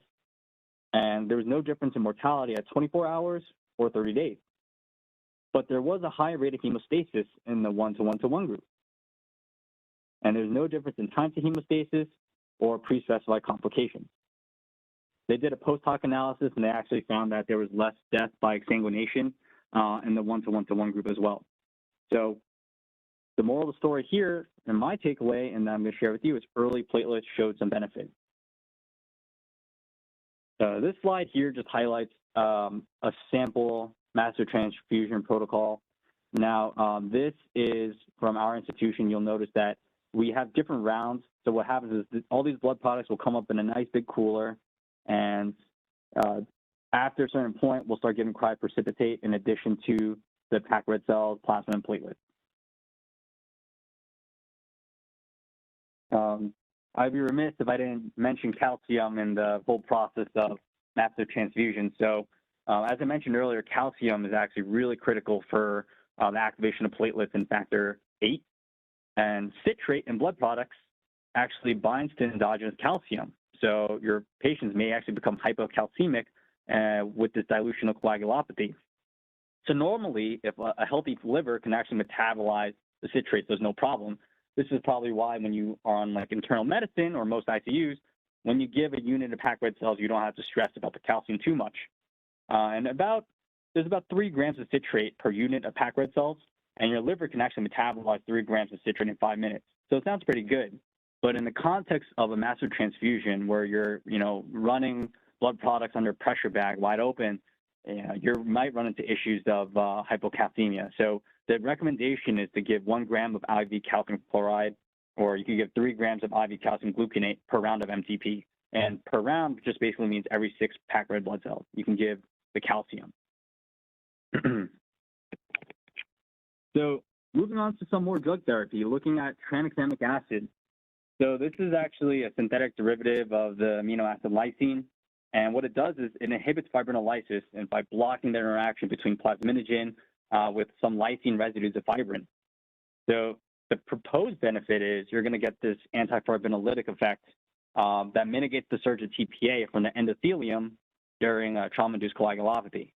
But as I keep mentioning during this presentation, there's always the risk your patient is transitioning from hypocoagulable to hypercoagulable. So you have the risk of thrombotic events. And you got to always worry about that phase of fibrinolysis shutdown. So the CRASH-2 trial is actually a study that, I don't want to say solidified, but really showed good evidence for the use of tranexamic acid. Now, you may be asking, what about the CRASH-1 trial? Well, the CRASH-1 trial really looked at corticosteroids in head injury. So the CRASH-2 was actually more so focused on tranexamic acid in trauma patients. So what they did was it was a randomized controlled trial in adult trauma patients within 8 hours of injury. It was a large study of 20,000 patients. And what they did was they gave 1 gram of tranexamic acid over 10 minutes, and then they ran an infusion continuously over 8 hours. Now, this dosing was actually extrapolated from cardiac surgery studies. They typically utilize a 10 mg per kg bolus. So this is where the dosing came from. And this is their inclusion criteria. So again, significant hemorrhage demonstrated by vital signs within 8 hours of injury, and the treating provider had to be uncertain about use of TXA, and I'll talk about that in a second. And patients are excluded if they were actively clotting or if they're allergic to tranexamic acid. So look at the results. There was statistically significant difference in all-cause mortality, mortality from bleeding, and mortality from vascular occlusion. There was no difference in the amount of blood products transfused. And if you look at it, there's no difference in patients receiving surgical intervention. Now, I know a lot of the observant people in the audience will say, wow, you're doing a trauma study and only less than 50% of patients need a surgical intervention. Yeah, I agree with your suspicion. So they actually did some further analysis after the fact in the CRASH-2 study, some extra exploratory analyses, and they found that the benefit of TXA truly happened when it was within 3 hours of injury, as you'll see highlighted by the green box. And this is the rationale for most recommendations of giving tranexamic acid if the patient is within 3 hours of injury. So here's my little graphic of a grain of salt. It's more like a pinch, but there are some issues with the CRASH 2 trial that are commonly cited and are often brought up when interpreting the results. So besides the low incidence of patients requiring surgical intervention, there was significant selection bias. So this is a direct quote from the study, and patients were included if the responsible physician was substantially uncertain about whether or not to treat with tranexamic acid. If the physician was substantially uncertain, they were not eligible for the study. And also, a relatively small sample size of these patients were hypotensive, looking at about 30%. And there was a small effect size in mortality, and again, it does not reduce transfusion rate.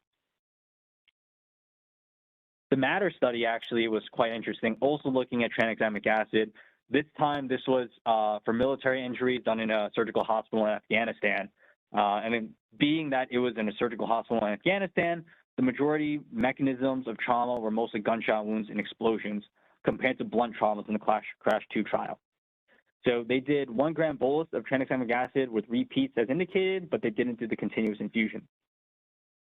The tranexamic acid group at baseline had a higher injury severity score, and they did require more transfusions within 24 hours. You'll notice there was actually increased venous thromboembolism in the TXA group that did reach statistical significance. But what about mortality? So this table here highlights various endpoints separated by all-cause mortality, but also looking at a subset of patients with master transfusion only. And you'll notice that there was mortality benefit within 48 hours and also in-hospital mortality. So it's quite interesting because usually you would think that you want hemostasis early on, so you see the mortality benefit early within 24 hours. So why didn't this study show mortality benefit until 48 hours? There are various opinions on this matter. Some believe that actually tranexamic acid has an anti-inflammatory effect, and it's this late anti-inflammatory effect that really led to the decreases in mortality rather than hemostasis. But that's yet to be elucidated in large randomized trials. The study did report some independent predictors of mortality. So anyone with the Glasgow-Coma scale less than or equal to 8, which basically means they were very altered to the point where they probably couldn't protect their airway. Hypotensive patients with a systolic blood pressure less than 90 are evidence of hypocoagulopathy. In the massive transfusion group, the TXA was associated with a 7-fold odds ratio for survival. And here are some time to event curves here. Again, looking at 30-day survival overall, and also in the massive transfusion group. The TXA group did do better. So no better way to top off some of these studies than with systematic review and some meta-analyses. So they looked at 797 studies and included 4 in the review.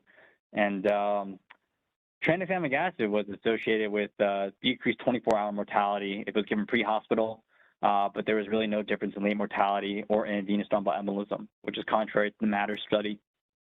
Here's the forest plot of pre-hospital TXA mortality, and you do see that it was statistically significant. So that's tranexamic acid. I did want to just highlight for one slide Kasia or 4-factor prothalamic complex concentrate. So basically, this is giving back some of the main clotting factors such as factors 2, 7, 9, and 10, and protein CNS. Usually, we'll encounter this when we want to reverse an anticoagulant, whether it's warfarin or if you're more confident using this for your DOACs, you can go ahead and do that for as well. But it actually can be used as an adjunct in the management of trauma-induced coagulopathy. And there was actually one retrospective single-center study of 500 patients who were adult trauma patients with an INR above 1.5. And what they did was they compared giving 25 units per kg of Kasia plus FFP versus FFP alone for trauma-induced coagulopathy. And if you look at it, the time to INR correction was significantly faster with when you use the 4-factor prothalamic complex concentrate. You do end up transfusing less. And interestingly, there was no difference in thromboembolic complications.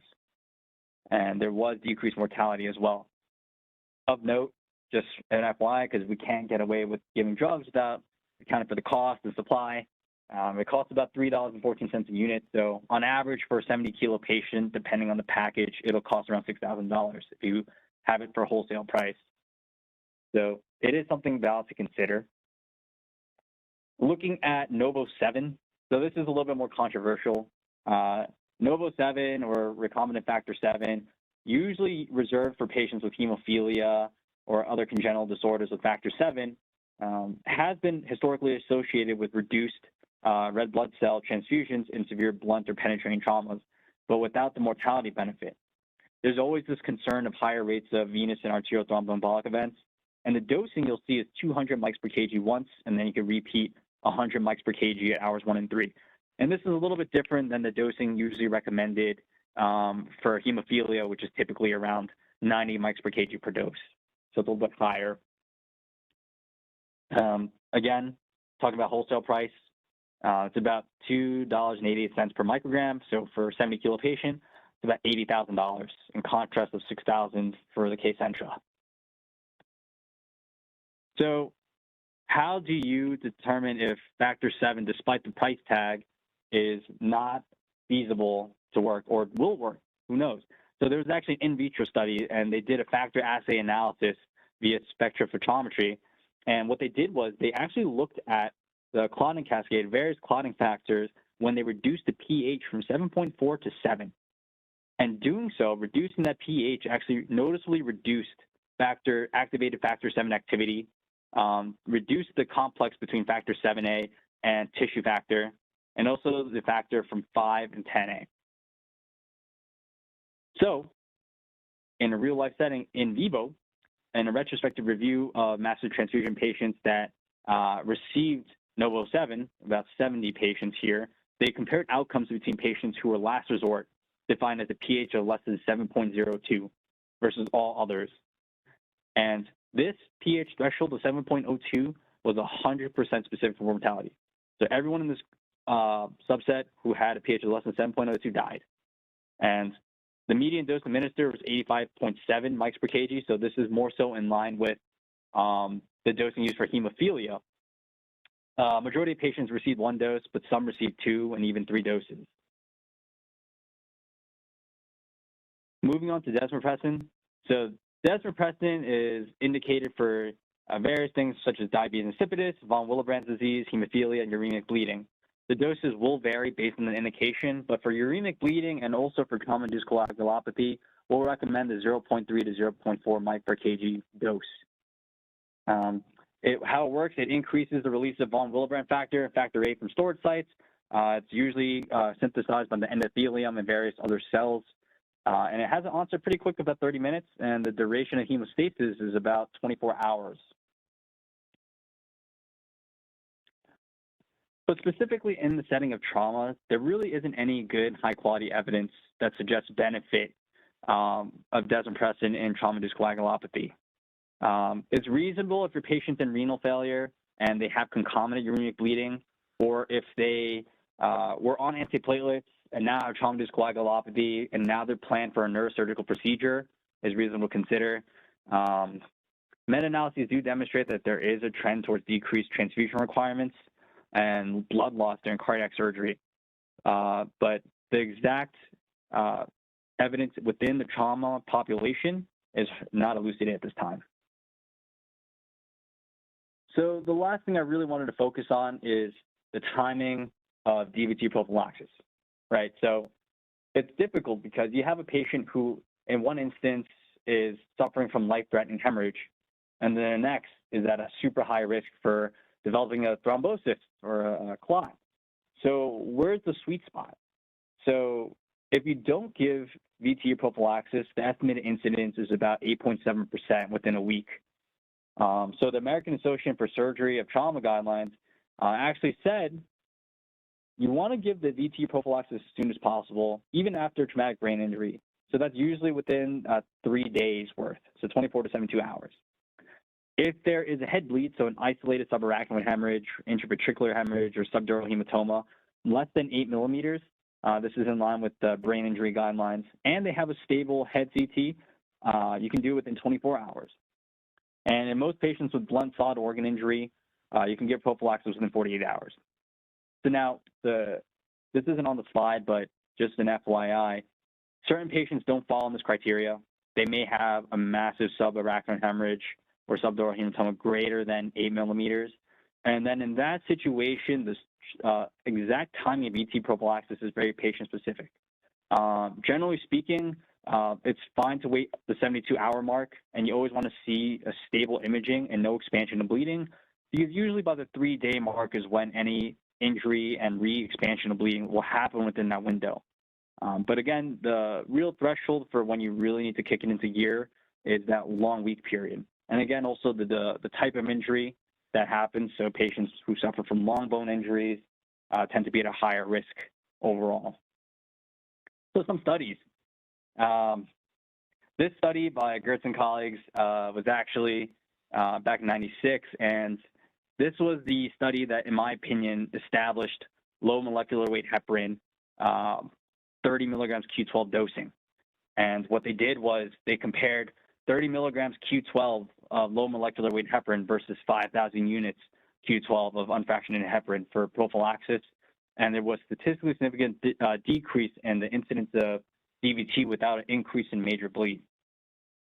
So this is the pivotal study, in my opinion, that said, hey, Lovenox 30 Q12 would probably be the best choice in trauma patients, with the understanding that 5,000 units of heparin every 12 hours may not be a fair comparison. So there's your grain of salt over there. There's another study that looked at low molecular weight heparin versus unfractionated heparin and the incidence of PE in major trauma. And what they found was with the low molecular weight heparins, you had decreased rates of PE and decreased rates of DVT. And another study looking specifically in the setting of traumatic brain injuries, low molecular weight heparin was found to be independent predictor of survival, and there's no difference in unplanned return trips to the operating room, which is a surrogate for saying that there was no increase in major bleeding that requires surgical intervention.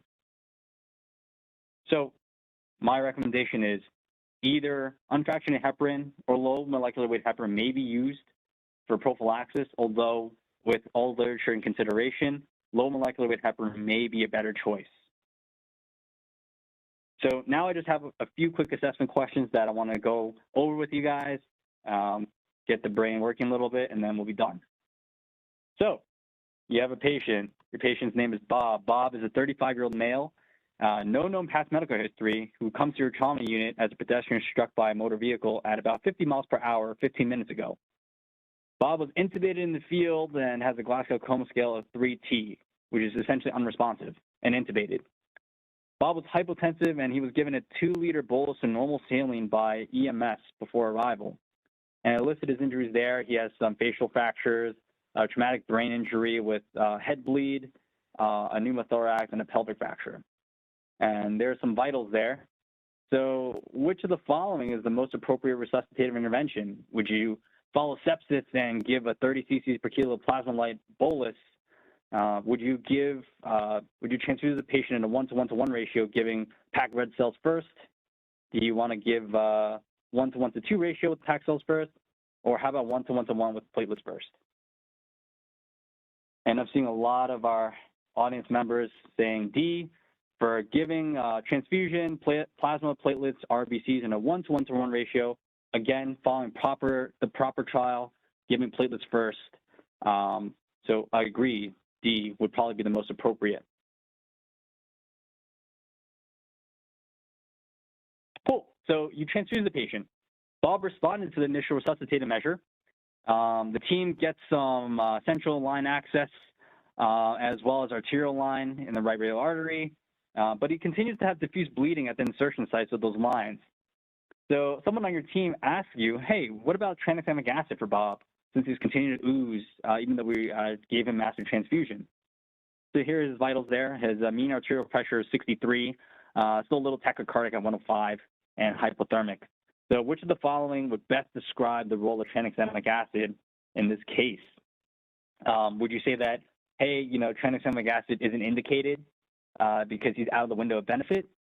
Or maybe that it's not indicated because he did have a response to the initial transfusion? Or would you say, hey, it's reasonable to give tranexamic acid because there was mortality benefit? Or would you say, you know what, it's reasonable because we're going to decrease our overall transfusion requirements?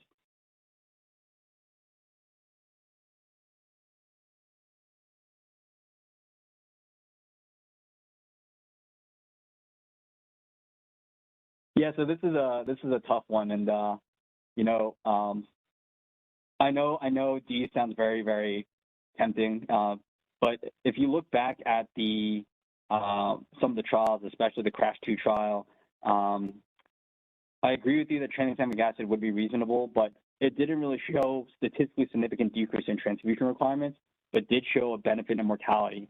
So yes, D is correct in the sense that it's reasonable in this trauma patient population, but it's really because it had that mortality benefit if given within the 3-hour window. Great. So you transfused the patient, you gave TXA, so you repeat some head imaging, and you notice that the bleeding in the head expanded. So you have expansion of the intracerebral hemorrhage, no mass effect, so basically, there's no crazy shifting going along in the skull. The team is still concerned, though, because, the patient's still coagulopathic, the head bleed just expanded. So they're asking, what about NOVO7 or factor 7? Can we do that?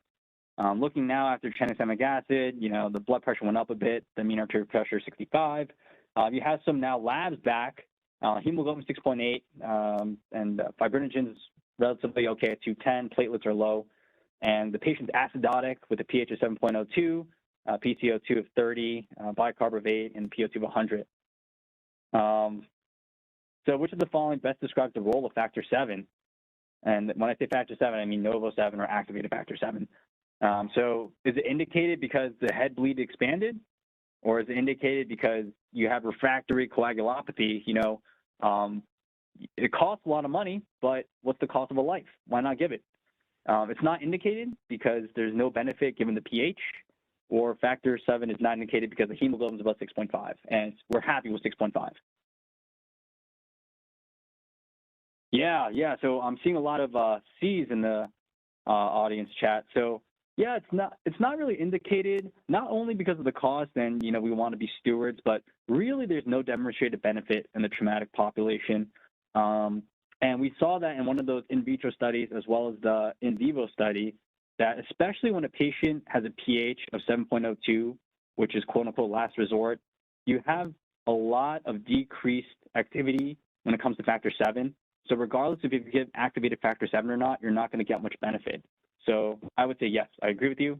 D is the correct answer. There's likely no benefit given the pH. And last one here. So you have after the initial resuscitation, Bob's vitals and labs are shown below. So you did great, everybody. His mean arterial pressure is 77 now. Vital signs look relatively stable. Hemoglobin's looking good at 8.5. Hematocrit is 38. Platelets are 100, and fibrinogen is 210. Kidney function is looking spectacular, and his head imaging is stable now. So 24 hours out, which of the following is true regarding chemical Vte prophylaxis? Should you hold it until you confirm with ortho that no other procedures are going to be done, or neurosurgery says, hey, A-okay? Should you hold it until after 72 hours from the initial trauma? Should you initiate unfractionated heparin, or should you initiate low molecular weight heparin?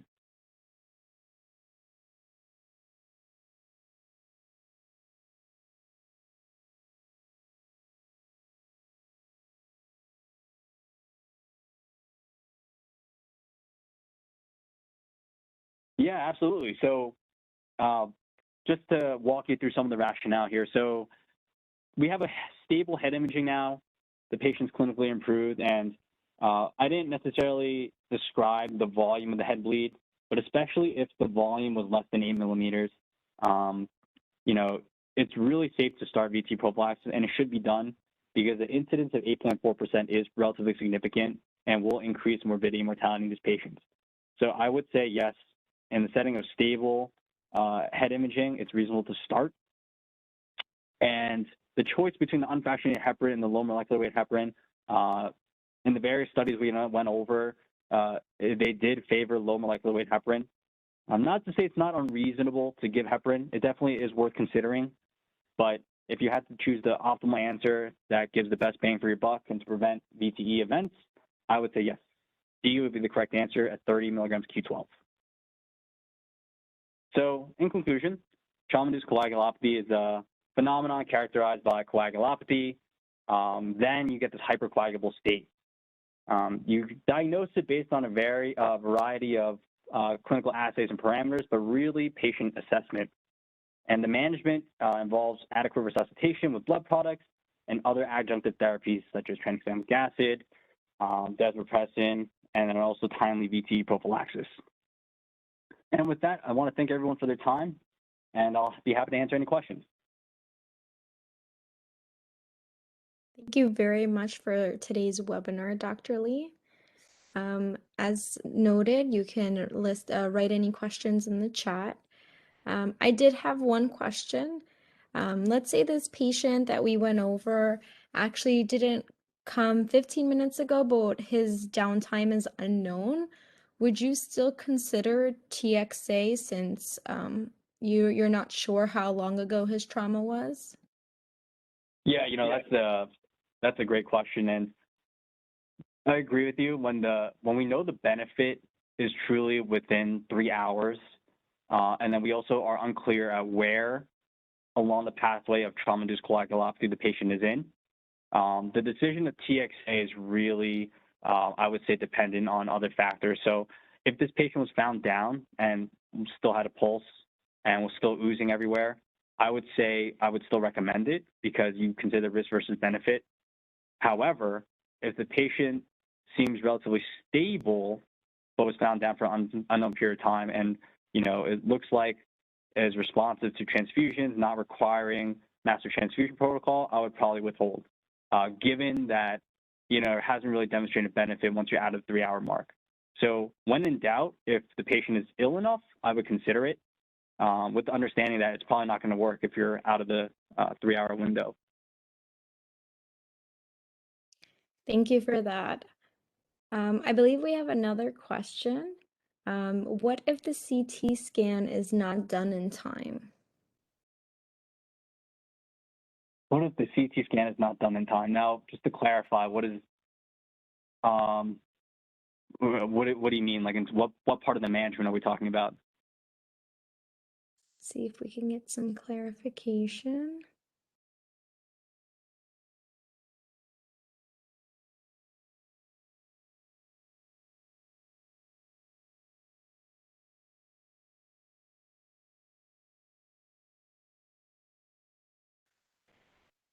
They asked, what if the CT scan is not done in the 3 hour time period? Oh, I see. So just to clarify, that 3 hour time period was from time of injury, so not time from CT scan. So, for example, if a patient was hit by a car at 10 a.m., you don't necessarily need a CT scan within 3 hours to know that the patient suffered from a traumatic injury. So the CT scan is beneficial when you want to assess the degree of injury and when you want to make decisions as to how else you manage the patient, whether that's through a neurosurgical procedure, if you're going to give hyperosmolar therapy, and if you want to predict overall what the patient's course is going to be. But the tranexamic acid, regardless of when a CT scan is done, it's more so dependent on the initial time of injury. My pleasure. Thank you for that clarification. Maybe we'll give just another minute to make sure that there aren't any more questions.